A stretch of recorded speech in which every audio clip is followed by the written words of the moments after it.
Hello. Ooh, hi. Oh, I believe that I have gone live. Yes. Um, Welcome to my kitchen. That's Sophie back there. Uh, I am hopping on this here Facebook Live dealio because I miss everybody.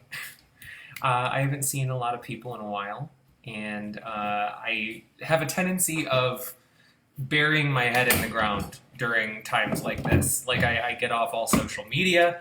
I basically just pick something to do to distract myself and then do it and ignore everything else. That feels like what works for me. Um, anyway, how are you? Are you guys doing okay? Are you going crazy? I have a period every night where I go a little bit crazy, and Sophie has to talk me down. Like my legs get like too twitchy, and she calms me right on down. Don't you, I Sophie? do. Okay, great. So I just thought I would like show y'all a little bit of what I've been doing. I'm working on a play right now about my granny. And one of the things that I do when I'm working on a play is I do some preliminary writing, which I've done, but I also make a mood book. And that is where I sort of just cut things out of magazines, which I think are relevant and belong in the world of my play. And it sort of like helps me build a visual language for the world that I'm building without sort of needing to use words. And I think that that's really fun. My professor in college, Molly Rice, taught me this, and it works like nobody's business for me. Like the first time she signed it to me, we were supposed to do like 15 pictures. I did like 72.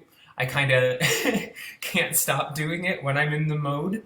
So that's why it's actually a really good project to do while we're all here in this period where we're all stuck together. So I thought I'd show you some pictures that I got going on here. The play is kind of about Alzheimer's. So in these pictures, I use sandpaper to sort of like file some things out of the frame. So like faces that used to belong there. You definitely know that there's people there, but we're starting to lose detail. I think that that's probably a visual element that will carry itself into the play. And here's a neat thing. Sophie taught me using Mod Podge, this thing you can do where if you put down people's faces on the paper and peel them off, it leaves kind of like ghostly remains of their faces. So you can sort of see where their faces might have been, like ghostly faces looking at you through the ripped up paper. And then we got like this little creepy guy, which I think is a Mark Ryden thing, because along with our collection of super duper old magazines, we also get, Sophie has a bunch of juxtaposed magazines, so there's like actual art in that. So I have quite a palette to choose from when I'm looking through this stuff. And what's neat about that is these pictures over here, they are the ones that I peeled off making these pictures. So like these were going to be garbage, they were going to be leftovers, but instead they just ended up being even almost equally cool as the ones on this side. Hey Brian! Oh, I miss you! I knew that there was some sort of a hangout on Sunday. I don't know if you heard it, but I have been like hiding. I have been like sticking my head in the ground like an ostrich. Ostrich? An ostrich. So if I have been neglecting anyone, Oh, that's ostrich. I promise that it is not an intentional move. It is just me. I don't know, like for Christmas break, I will play Breath of the Wild for 2 weeks straight and not talk to anyone, and then time just flies right by. So I figured I could put the same thing to use here, but gosh, it seems like there's maybe a lot more time. Okay, so this is cool. We got this little. I think time is probably going to be a big thing of it, and being lost in your own memories. So I thought that this like someone who looks like they're drowning, but I always like to turn things upside down and sort of give it new meaning by inverting things. And like this gray streaks thing, that's an actual ad from an old magazine. I think that's cool. I think, oops, I gotta figure out how this opposite camera thing works. Okay. So this one over here I think is cool because I think one of the ideas that I want of my play is that it feels like all of the time is happening at the same time, like right on top of each other. So things that were from the way past and things that are from the present are kind of happening concurrently on top of each other at the same time. And I'm really interested to see how that would look on stage. Like if there was a scene that took place in 1942 happening at the same time as a scene in like 2013, with only the person who's going through Alzheimer's being aware of what's happening in both scenes at the same time. So like, I don't know. I'm just trying to like add an interior life to, because I think the main point of this is that when my granny was going through Alzheimer's, I was kind of a punk kid, and really the only person that could have helped me through her going through this disease was her. But since she was going through it, she was not really able to be there for me. And at that time, I was just mad. You know, there was, she was the one that was supposed to be there for me. And when I was losing her, I felt like I really didn't have anybody. So I did some things that I regret. And so this play is sort of me trying to figure out, because here's the thing is that I know she forgives me, but I'm working on forgiving myself. So I'm kind of trying to get back in touch with her and, you know, go through these memories and see things from her point of view as a means of getting to the forgiveness that I know she wants for me. So I hope that's not too convoluted. This is kind of, I like this one, this Tear Me Apart one, because I think it's artsy and kind of neat, and I like this old picture, and I put down a base of the hair and then the eyeballs on top of it, and I think that's cool. And then I got more of these like peel off eyes. You'll see this technique sort of evolving through this book. Because I get worse at it and then I get better at it, is actually how it's going. And I'm posting one a day on my account, so I'm only going to go through with you the ones that I've posted already, because I'm going to try to leave some surprises for the future. I've done a lot of them, and I really like having something new to post every day. It keeps me social, at least a little bit, and it makes me want to work on this, because then I can share it with you guys, and that makes it feel cool. All right, so this one, I actually like the neon angel and the neon guy. I think these were originally part of that recent redo of Angels in America. Entertainment Weekly, I think, had an advertisement in there with the angel and the guy. And I sort of did this because I'm actually, one of the characters in my play is going to be named Merc, and they will be the representation of memory loss. And they come and feed on you, and they feed on your memories, and like the happier and more lovely they are, the more delicious they are to this entity. So that's what I'm trying to show here, is that like the memory from the eyeballs is like being like slurped right up into that angel mouth. And then right here, just in case you can't tell, is Frankenberry, Count Chocula, and Boo Berry, because they're scary breakfast friends. Alyssa Friday, so nice to see you. Thanks for dropping in. Yeah, you know, thank you. Like, this is, oh, and Sophie probably wants to say to Alyssa Friday. Hi. Oh, I miss when you used to come over to our apartment, and one of my favorite pictures of us is when I'm holding the bugs in our hands when we were in the bug class together, Alyssa. Oh, yeah. And my friend Nafi is here too, Sophie. You have not met Nafi, but he is amazing, and he was in grad school with me. Wow. And he wrote an amazing movie that I think is in post-production maybe at this point. I'm not sure exactly what's going on with your movie, Nafi, but I can't wait to see it, because Michelle Doe is in it, and I love her. Yeah, so hungry for all that you are. So, you have anything? What's going on with you? How are you doing? I'm great. Yeah? How's your pandemic break going? I mean, it's got its ups and downs. Yeah? Yeah. I have done a lot of sleeping. Yes, me too. But... Yay, Alyssa! Yay! I've done a lot of sleeping, but I've also done like a lot of like self work. Yeah, the same. Uh, I think we're all having a minute to ourselves and are working on ourselves a little yeah, so I'm really, really grateful about all that. bit. Um, yeah, it's just really nice to, it's really an easy time to work on feeling grateful and for learning how to love who you are because you're pretty much the only person you're gonna see for the next.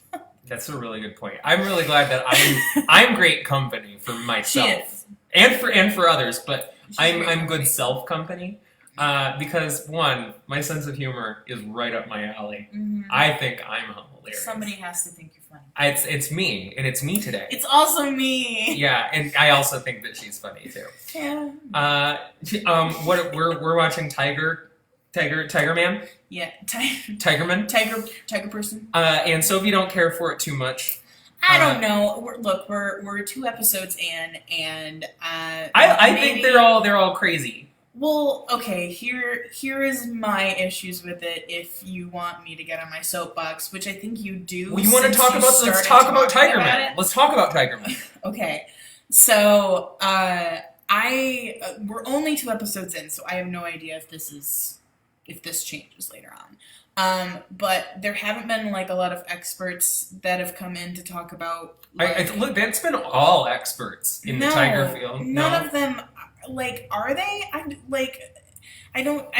haven't seen a single expert, like, from the documentary point of view be like, okay, so this is what you actually have to do to make tigers feel good in captivity. Yeah, I would like to know whether Carol is good or bad, but I think that's like the point of the documentary is for you to try to figure out who you think is in the right. So then that's the issue that I have about it is like, without the experts saying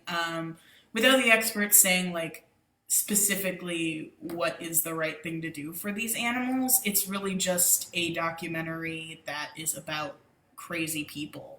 Yeah. And I mean, I don't know if that's something I like. It's a little exploitative. Is all I'm saying. It is. Sorry. Well, it is exploitative. You're not wrong. Okay, you're not wrong. And Alyssa, we only jumped on the band. Sophie slid right out of here. We only jumped on the bandwagon because of the memes. I just want to see what was going on with all the memes. And now that I'm on there, I'm like, whoa! It's worth every meme. Mm-hmm. It's worth every single meme. Let's see here. Okay. This is like one of my favorite pages. This one's cool because I really like the angles and how everything is positioned. What do you like about this one, Sophie? Like it's got what's cool about this picture? Is it like the angles? I think that the blue is really cool.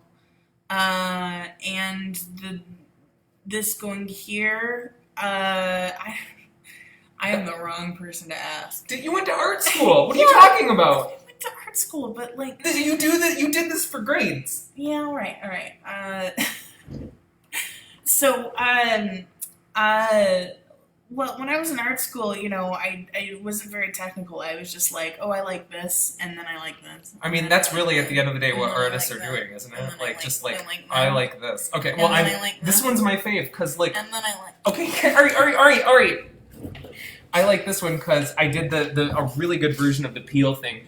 Because the older magazines and some of the other different textures of pages have a really good way to put those words down. So those are like inverted words that peeled right off the magazine page onto this page. And then I cut out this cool looking lady and I cut out her eyes so that we could see some of those words through there. It's kind of... All right, I want it. Yes, I want that. Right. There is a strong diagonal happening here. Strong diagonal. And not only like there, but also like there. And then you have like this broken hearts, and you could have cropped it, but you kept the line in. So there's just a lot of there's this line here, there's this line here. It's very just clearly like bold shapes and stuff, right? Yeah. So that's what I think is cool about this piece. And then on the opposite side, you have just like a lot of like, it's kind of the opposite. There's not really a lot of strong anything. It's just kind of like fading. Oh, that's what I like. I appreciate that. That's called juxtaposition. Oh, thank you. Yeah. And then this one. Oops, this one I posted today, and spoiler alert, this one I will be posting tomorrow. But there are a lot more. There's a lot more, and I'm not even like done. So we'll maybe see some more art in the future, and that would be a fun thing to share with you guys, because I mean, throwing a picture up is one thing, but being able to go, this is what I like about this. This is what I think is really cool about this. I'm gonna go play Skyrim. You call me if you want me. Okay, she's gonna go play Skyrim. I'm just talking to friends. See you later, Sophie. Bye. Boy, I'm off to Tamriel. oh, it sure was nice of Sophie to stop by. Boy, I wonder if any other guests will show up here at the old Natalie stream. Oh, I bet they will. Oh no. Okay. Well. Speaking. Oh, hello. Who's that? But it's my friend Alf. Oh, Alf showed up. Oh, hi. Alf says hi to everybody. This is actually a stuffed animal that I have had since I was like a baby. This is maybe my oldest stuffed animal, and Alf has seen me through a good number of years and given me a good number of hugs. I've only had to feed him 2 or 3 cats throughout the years. The rest of the time, he just takes care of himself. So that's good. That's a good friend. And Alf, you can stick around. What are you doing? You want to stick around? Okay. All right. Well, Alf, come on. You've been drinking again? Come on. Sit up straight. You sit up straight. Oh, yeah, Nafi says hi, Alf.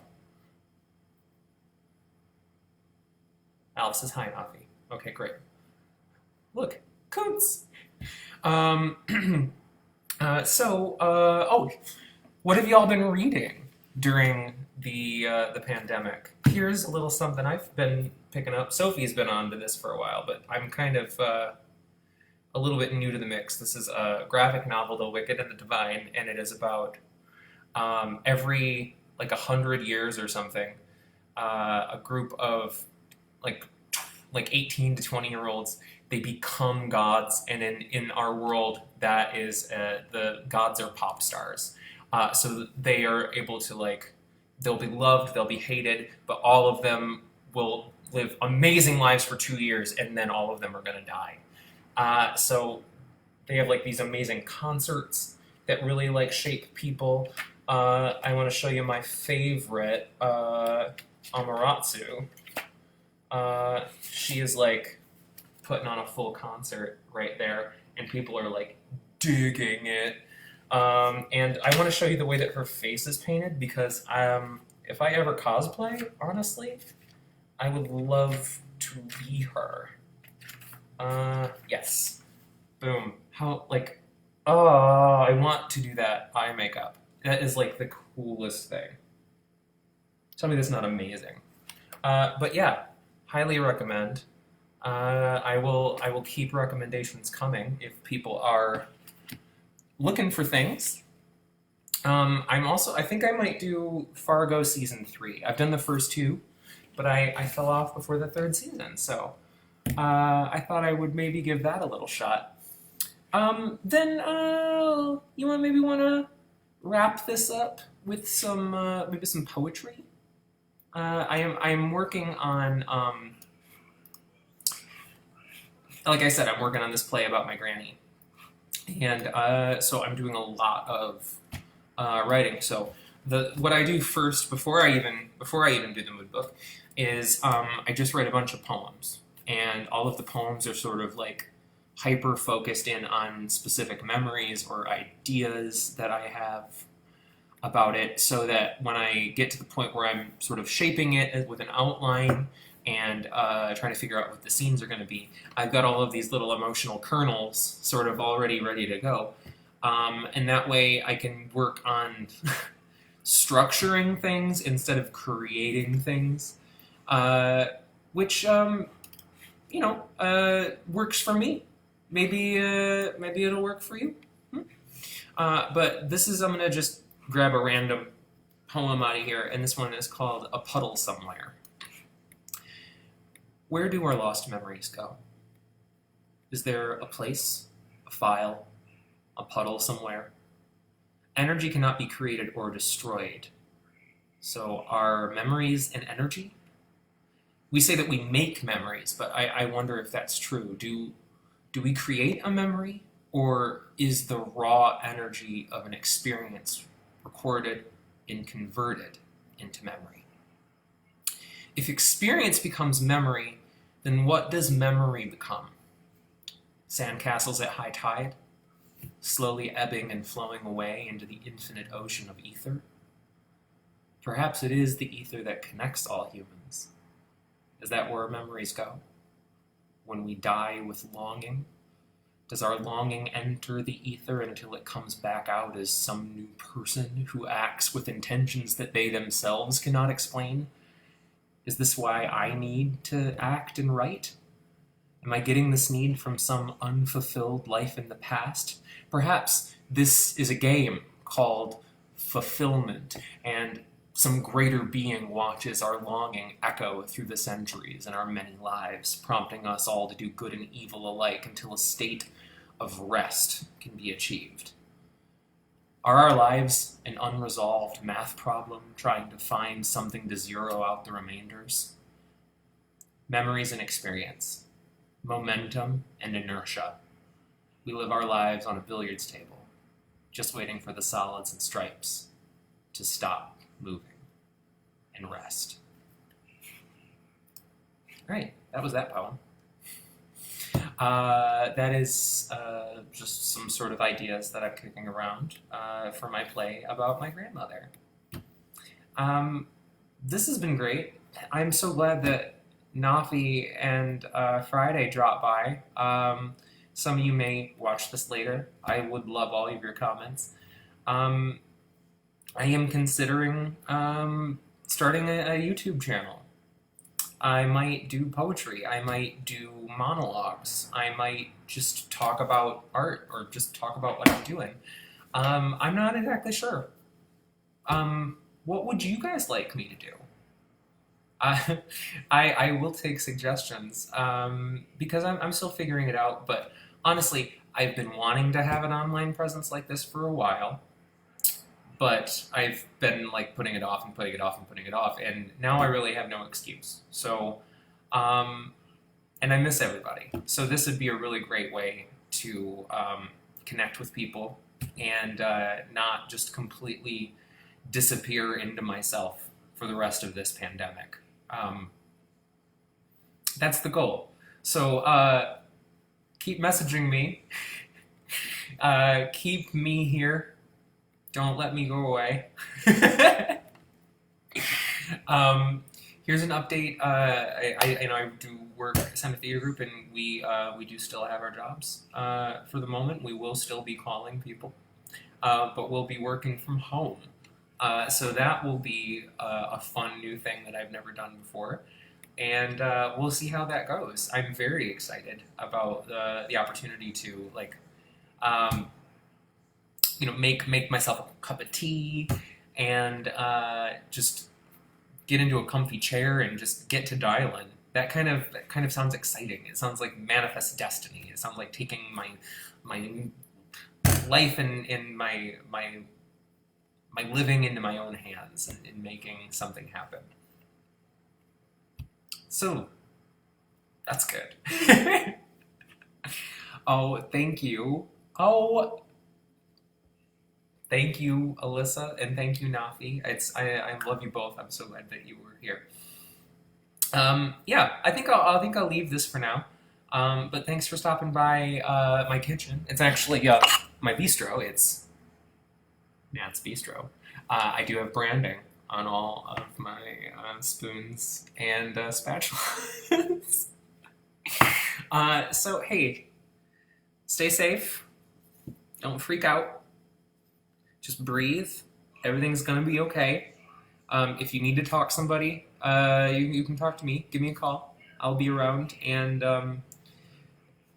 we're all going through it all together. I think that is like, it's not the first time I've been sad, but it's the first time I've been sad and displaced with everyone at once, and there's something so communal to this loneliness. Um, I think the world we go back to will be a friendlier, more outgoing one.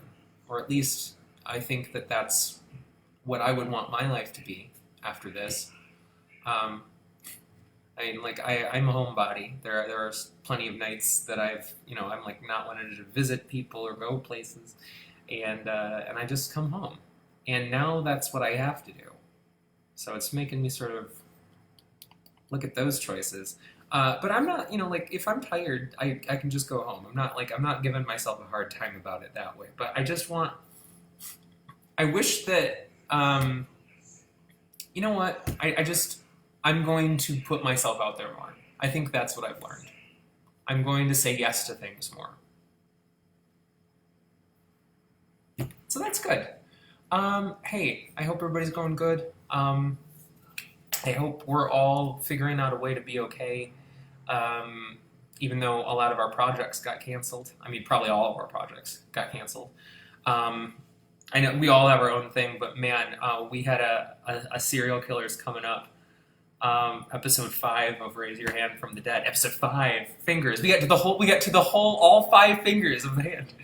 And we really had something special planned. And that got postponed indefinitely. But not forever. So, I will let you know when that gets up and running again, because we put some work into it and some time into it, and I will do what I can to get that to you guys. Even if that is something that doesn't get put up on stage, I will try to film it so that we can get some sort of a version seen by you guys, because let's run them down. CJ Merriman as Detective Shaker, Rebecca Burrows as Pinky, Scott Leggett as the evil Dr. Manos, Marian Gonzalez as our titular hand. She does makeup on her hand every week. She is amazing. She studies the person who did Thing from the Addams Family. She is a seasoned professional, and I'm so glad to work with her. And then also Colin Wilkie came in and died for us. Travis came in, and also Ian Price was there. I work with Ian and Rebecca, and they're great. And also Nathan Wellman played Twister. And thanks to everybody who got to work with us, and everybody who told me that they enjoyed Raise Your Hand from the Dead. It's one of the funnest things that I've done in a really long time. It's actually like taking all the things that I'm like, one day I'll blah blah dot dot dot, I'll get that up, I'll do that thing, and this was it finally happening. And so there's a little bit of like, oh, I had such momentum, and now what do I do? What I do is take a moment, take a breather, and we'll get back at it when it's safe out there. So that's what I'm telling myself, and that's what you can tell yourself, and you can take it on out to the bank, because I said so. Happy day of trans visibility. This is me being trans, being visible. Just all my love to all of my transgender brothers and sisters out there. I love you all, and I miss you guys. I miss everybody. I will see you on here soon, hopefully. This was fun. Let's do it again sometime. Have a great night. Bye.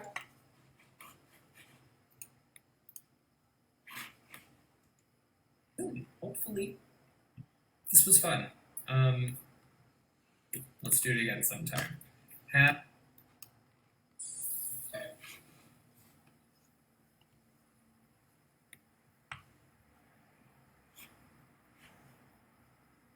Hello.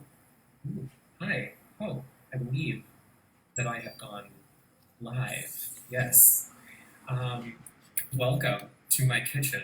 That's Sophie back there. Uh, I am hopping on this here Facebook Live dealio because I miss everybody. I haven't seen a lot of people in a while, and I have a tendency of burying my head in the ground during times like this. Like I get off all social media. I basically just pick something to do to distract myself